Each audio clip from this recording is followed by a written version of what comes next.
अपना छत्तीसगढ़ में आप सभी का बहुत स्वागत है और मैं हूं आपके साथ अमनदीप। रुक करेंगे खबरों की और सबसे पहले बात करेंगे मुख्यमंत्री भूपेश बघेल की। सीएम भूपेश बघेल आज यूपी के दौरे पर हैं। सीएम बघेल यहां कालिंजर और बांदा के दौरे पर रहेंगे और बांदा में ही रात्रि विश्राम भी करेंगे। दरअसल कांग्रेस आलाकमान ने सीएम भूपेश बघेल को यूपी विधानसभा चुनाव के लिए वरिष्ठ पर्यवेक्षक नियुक्त किया है, जिसका जिम्मा और बागडोर सीएम भूपेश बघेल निभा रहे हैं। आपको बता दें कि पिछले दिनों दिल्ली दौरे के दौरान सीएम भूपेश बघेल ने कांग्रेस अध्यक्ष सोनिया गांधी और महासचिव प्रियंका गांधी वाड्रा से मुलाकात की थी और वहीं मीटिंग में आगामी यूपी विधानसभा चुनाव को लेकर अहम चर्चा की गई थी और आगे की रणनीति तैयार की गई थी।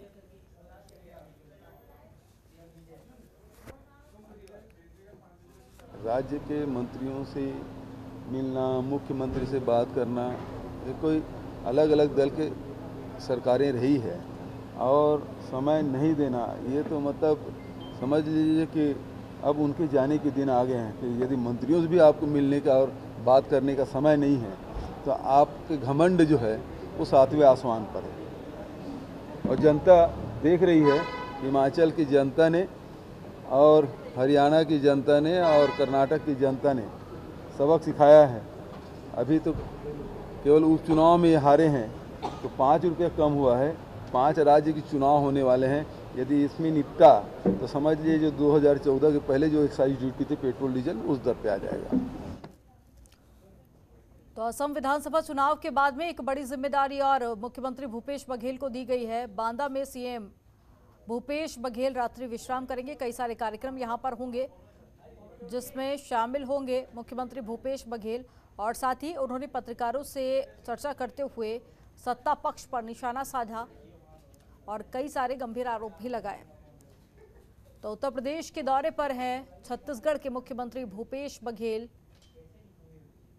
जहां कई सारे कार्यक्रम होंगे जिसमें शामिल होंगे और साथ ही आने वाले विधानसभा चुनाव को लेकर मुख्यमंत्री भूपेश बघेल को कई जिम्मेदारियां दी गई हैं, जिसका निर्वहन करने के लिए मुख्यमंत्री वहां पर पहुंचे हुए थे और कई जनसभा भी होंगी इस दौरान जिसको वो संबोधित करेंगे और कांग्रेस के पक्ष में माहौल बनाएंगे। तो जहां एक तरफ उत्तर प्रदेश चुनाव में प्रियंका गांधी वाड्रा काफ़ी ज़्यादा सक्रिय देखी जा रही हैं, तो वहीं चुनाव को लेकर कई सारे स्टार प्रचारक भी बनाए गए हैं जो एक एक कर दौरा कर रहे हैं उत्तर प्रदेश का और पार्टी के पक्ष में माहौल बनाने की कोशिश की जा रही है। इससे पहले दिल्ली का दौरा मुख्यमंत्री भूपेश बघेल ने किया था और ज्यादा जानकारी के साथ में संवाददाता प्रशांत द्विवेदी जुड़ गए हैं। ब्यूरो चीफ जुड़े हैं हमारे साथ में प्रशांत द्विवेदी। प्रशांत, एक बड़ी जिम्मेदारी एक बार फिर से आलाकमान की तरफ से दी गई है भूपेश बघेल को और यूपी का दौरा कितना ज्यादा खास माना जा रहा है और साथ ही बताइए क्या कुछ कार्यक्रम होंगे उत्तर प्रदेश में जिसमें सीएम शामिल होंगे? देखिए, कांग्रेस पार्टी ने छत्तीसगढ़ के मुख्यमंत्री भूपेश बघेल को उत्तर प्रदेश चुनाव में पार्टी का एक वरिष्ठ पर्यवेक्षक नियुक्त किया है और ऐसे में ये मायने और भी महत्वपूर्ण हो जाते हैं जब यहाँ पे सीएम पावर सेंटर को लेकर टीएस सिंहदेव और भूपेश बघेल के बीच में रस्साकसी चल रही है। उस लिहाज से अगर भूपेश बघेल को जितनी बड़ी जिम्मेदारी दी गई है उत्तर प्रदेश जैसे राज्य को लेकर, तो निश्चित तौर पर उनका कद काफी बढ़ गया है। और वैसे बात करें तो चुनावी मशीनरी से समन्वय की भी जिम्मेदारी बढ़ी है। इसको लेकर भूपेश बघेल एक बार फिर से दौरे पे गए हुए हैं जहां चुनाव के नजरिए से लोगों को लुभाने की वहां पे कवायद करेंगे। इसी कड़ी में मुख्यमंत्री भूपेश बघेल आज उत्तर प्रदेश के कालिंजर और बांदा के दौरे पर रहेंगे। मिली जानकारी के मुताबिक रात में बांदा में, इसके बाद भूपेश बघेल जो है 2 से 3 वहां पे रात्रि विश्राम करेंगे और ये भूपेश बघेल का लगभग 2-3 बार उत्तर प्रदेश का दौरा पहले भी सोनिया और प्रियंका मुलाकात की बैठक में संगठन को किसी तरह से चुनाव में उतारना या किन मुद्दों को जोर जोर से उठाना, इसकी भी चर्चा हुई है। लेकिन प्रशांत, आपको याद होगा कि इससे पहले जब असम में विधानसभा चुनाव हुए थे वहां पर भी एक बड़ी जिम्मेदारी भूपेश बघेल को दी गई थी, लेकिन कांग्रेस का प्रदर्शन उस दौरान अच्छा नहीं था। उसके बाद में आलाकमान ने एक बार फिर से भरोसा जताया है। तो क्या लगता है छत्तीसगढ़ का मॉडल उत्तर प्रदेश में कितना रंग लाएगा? देखिए, उत्तर प्रदेश की हालात अलग हैं। वहाँ पर एक जातिगत के तौर पर चुनाव पर ज्यादा फोकस किया जाता है सभी समीकरण, लेकिन छत्तीसगढ़ की हालात उस तरह से नहीं है। तो तकलीफ जरूर ये सामने निकल कर आई थी कि छत्तीसगढ़ के मॉडल को उत्तर प्रदेश में लागू किया जाएगा, लेकिन जो राजनीतिक विश्लेषक ये कहते हैं कि वहाँ छत्तीसगढ़ का मॉडल जो है वहाँ पे कारगर नहीं होगा, क्योंकि छत्तीसगढ़ के लिहाज से उत्तर प्रदेश एक बड़ा राज्य है, छत्तीसगढ़ छोटा राज्य है। यहाँ की जो बेसिक परेशानियां होती, बुनियादी समस्याएं होती हैं, वो अलग है। उत्तर प्रदेश की बुनियादी समस्याएं वहाँ पे अलग है। हिंदुत्व को लेकर, जाति की बात करें तो उत्तर प्रदेश जो है अलग अलग मुद्दों को लेकर काफी बटा हुआ है, जबकि छत्तीसगढ़ जो है एक ही दो मुद्दों पे हमेशा से एक टिका रहता है। तो ये छत्तीसगढ़ का मॉडल, उत्तर प्रदेश का मॉडल लगभग अलग है, और ऐसा नहीं लगता है कि छत्तीसगढ़ के मॉडल को उत्तर प्रदेश पे उसको लागू किया जाएगा। लेकिन भूपेश बघेल को जिस तरह से जिम्मेदारी दी गई है वहाँ पे, तो निश्चित तौर पर भूपेश बघेल का जरूर कद बढ़ा है। लेकिन याद होगा कि भूपेश बघेल ने जिस तरह से उत्तर प्रदेश की छोटी छोटी पार्टियों के साथ गठबंधन की भी बात कही थी, लेकिन जिस तरह से प्रियंका गांधी कुछ समय पहले तक सक्रिय रही है, भूपेश बघेल भी उत्तर प्रदेश में छोटे छोटे दलों को अपने साथ मिलाने की बात कह रहे थे, लेकिन ये अभी तक कोई दल ने सामने नहीं आए हैं। और उसके बाद में प्रशांत, प्रियंका गांधी वाड्रा ने ये खुद साफ कर दिया कि कांग्रेस किसी भी पार्टी के साथ में अब गठबंधन नहीं करेगी। आप बने रहिएगा, आगे भी आपसे अपडेट लेंगे। चंद्रगुप्त मौर्य के नाम पर वोट मांगने को लेकर मुख्यमंत्री भूपेश बघेल का बड़ा बयान सामने आया है। मुख्यमंत्री ने कहा कि इतिहास से सीखा जाना चाहिए, इतिहास में जीना नहीं चाहिए। इतिहास में जिएंगे तो अपना वर्तमान खो देंगे। सीएम भूपेश बघेल ने एक के बाद एक बीजेपी सरकार और यूपी की योगी सरकार पर निशाने साधे और कई सारे आरोप भी लगाए। देखिए, इतिहास से सीखा जाना चाहिए, इतिहास में जीना नहीं चाहिए। इतिहास में जो कुछ भी हुआ है उसे वर्तमान को सीखना चाहिए और उसे आगे बढ़ाना चाहिए।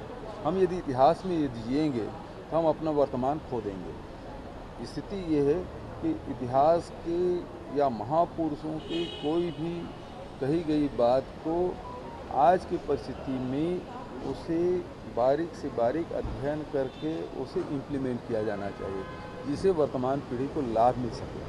ये अपने कार्यों के आधार पर वोट मांगे, चंद्रगुप्त मौर्य और इसके उसके, अब इनके इतिहास के ज्ञान कितना है इससे समझा जा सकता है।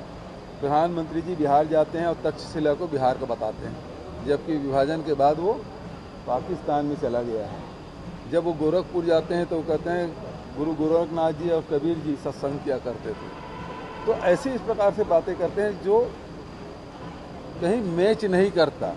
तो ये इतिहास में उस प्रकार से बातें कहते हैं जिसका केवल लोगों को गुमराह करने की बात है। ये जो इतिहासकार हैं वो ज़्यादा अच्छा जानते हैं कौन से सन के हैं, कौन से ईस्वी के हैं, कौन से शताब्दी का है, उसके बारे में वो लोग जानकारी रखेंगे। हम तो इतिहास के विद्यार्थी हैं ही नहीं, लेकिन इतिहास से जो कुछ हमने पाया है, जो अनुभव है, उसे हमको लेकर आगे बढ़ना चाहिए।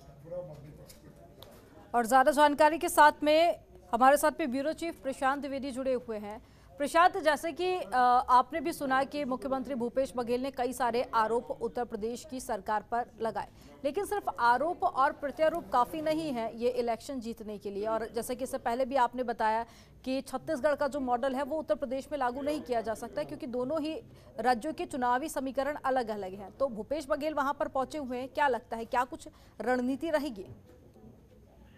देखिए, अक्सर चुनाव आने के साथ ही इतिहास का चैप्टर खुल जाता है, और कौन बेहतर इतिहासकार है, कौन खराब है, इस बात पर जोर ज्यादा दिया जाता है और एक कम्युनिटी को एकजुट करने की कोशिश की जाती है। तो जिस तरह से अभी योगी आदित्यनाथ जी ने चंद्रगुप्त मौर्य और सिकंदर को लेकर बयान दिया था, ऐसे में पर्यवेक्षक होने के नाते आज जब भूपेश बघेल रवाना हो रहे थे उत्तर प्रदेश को लेकर, तो उन्होंने सीधा सीधा योगी आदित्यनाथ सरकार और प्रधानमंत्री पर हमला बोला कि इतिहास की सही जानकारी रख लेनी चाहिए, क्योंकि इतिहास ही विकास का पैमाना नहीं होता है। कि जिस तरह से अभी हाल ही के दिनों में गुरु गोरखनाथ जी और कबीरदास जी के सत्संग किया करते थे, ऐसी बात कर करके लोगों को काफी गुमराह करने की कोशिश करते हैं।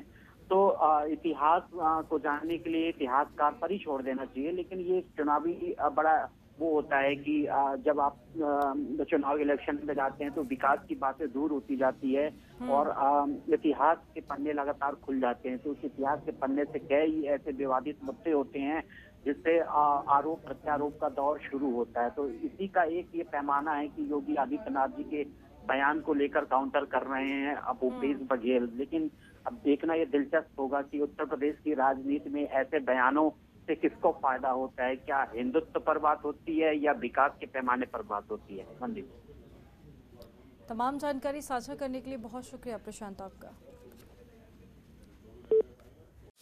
खबरों के निष्पक्ष विश्लेषण के लिए सब्सक्राइब करें Janatantra TV and press the bell icon. Never miss any update.